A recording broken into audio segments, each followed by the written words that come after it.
গতকালকে একটি সুন্নতের খাতনার অনুষ্ঠান ছিল মানে ফ্রাইডেতে। তো ফ্রাইডে মানে অনুষ্ঠান, বিয়ে বাড়ি, ঘোরাঘুরি এইসব আর কি। খাওয়া দাওয়া শেষ করে একটু ভিডিও করে নিচ্ছিলাম। আমাদের আরাফ একটু বাহিরের সাইডে বসে বসে ভিডিও করছিল। আজকে খুব মজার একটি জায়গায় যাব, আমার খুব পছন্দের একটি জায়গা। অনুষ্ঠান শেষ করে এখন গাড়িতে উঠে পড়লাম। ঢাকা শহর বসে বসে যদি রাঙামাটি বান্দরবনের ফিল নেওয়া যায় তাহলে কেমন হয় বলুন তো। আমার কাছে মনে হচ্ছিল আমি বান্দরবন চলে এসেছি। এই তো দেখতে পাচ্ছেন এখানে একটা বান্দরবন বা পাহাড়িদের একটা অঞ্চলের ছবি দেওয়া ছিল বড় করে। প্রথমে ঢোকার সাথে সাথে এই যে জিনিসগুলো দেখে একদম মনটা ভরে গেল, মনে হচ্ছিল আমি হয়তো বা রাঙামাটিতে আছি। তো আমরা চলে গিয়েছিলাম বেলি রোড পার্বত্য কমপ্লেক্সে। ওইখানে 3 দিন ব্যাপী মেলা চলছে পাহাড়িদের।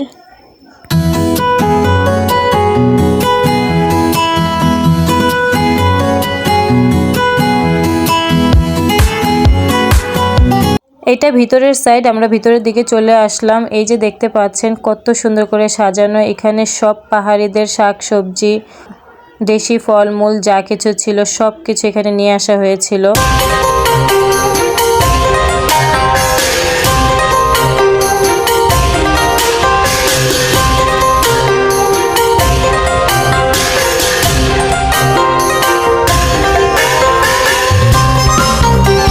চারোদিকে শুধু পাহাড়ি অঞ্চলের খাবারের একটা অন্যরকম স্মেল ছিল, একটা খুবই সুন্দর পরিবেশ ছিল। তো এই তো দেখতে পাচ্ছেন প্রত্যেকটা স্টলের ভিতরে পাহাড়ি আদিবাসীদের প্রচুর খাবার ছিল। এই যে দেখতে পাচ্ছেন এগুলো সব হচ্ছে স্টল, অনেক রকমের খাবার দাবার দিয়ে ভরা ছিল। তো এখানে দেশি ডাব বিক্রি করা হচ্ছিল পাহাড়ি অঞ্চলের। তো এখান আমরা ডাব কিনে নিলাম। 120 টাকা দিয়ে একটা ডাব কিনেছিলাম। তুলনামূলক খাবারের দাম অনেক বেশি ছিল, আর একটু কম হলে ভালো হতো। প্রত্যেকটা খাবারের প্রাইস তারা একটু বেশি চাচ্ছিল। এই স্টল থেকে আমরা ফুচকা নিয়ে নিলাম। ঘুরে ঘুরে অনেক কিছুই দেখছিলাম এবং খাচ্ছিলাম। অনেক কিছুই খাওয়া হয়েছিল। তো সব কিছু তো আমরা তাদের খাবার খেতে পারি না, অনেক কিছু আমাদের কাছে ভালো লাগবে না তেমন একটা। তো যা যা ভালো লাগছিল সব কিছুই আমরা খাওয়ার চেষ্টা করেছি। এখন আমরা উপরের দিকে চলে যাচ্ছি।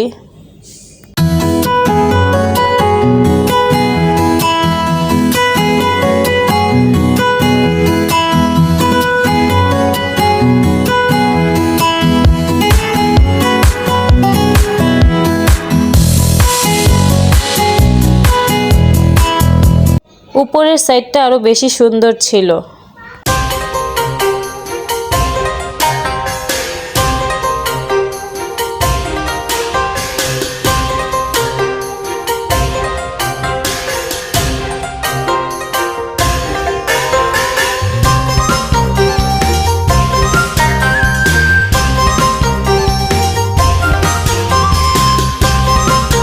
আমরা এদিকে বসে ওয়েট করছিলাম, সন্ধ্যার পরে আদিবাসীদের নৃত্য প্রোগ্রাম হবে।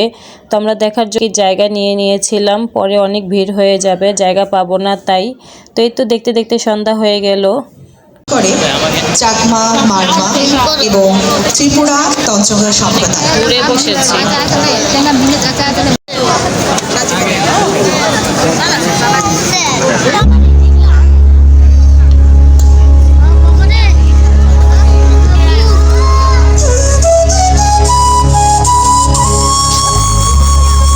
রয়েছে গান এবং নৃত্য। মারমাদের ঐতিহ্যবাহী প্রদীপ নৃত্য তাদের সংস্কৃতিতে যুক্ত করেছে নতুন এক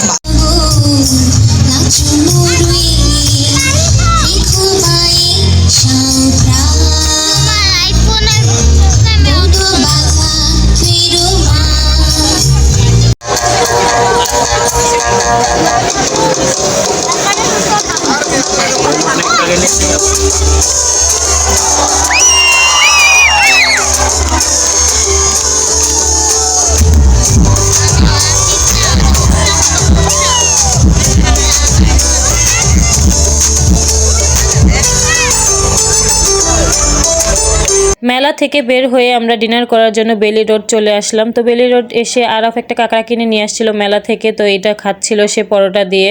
প্রচুর পরিমাণ ভিড় হয়ে গিয়েছিল মেলায়, তাই চলে আসলাম বেলি রোড। আজকের জন্য আল্লাহ হাফেজ।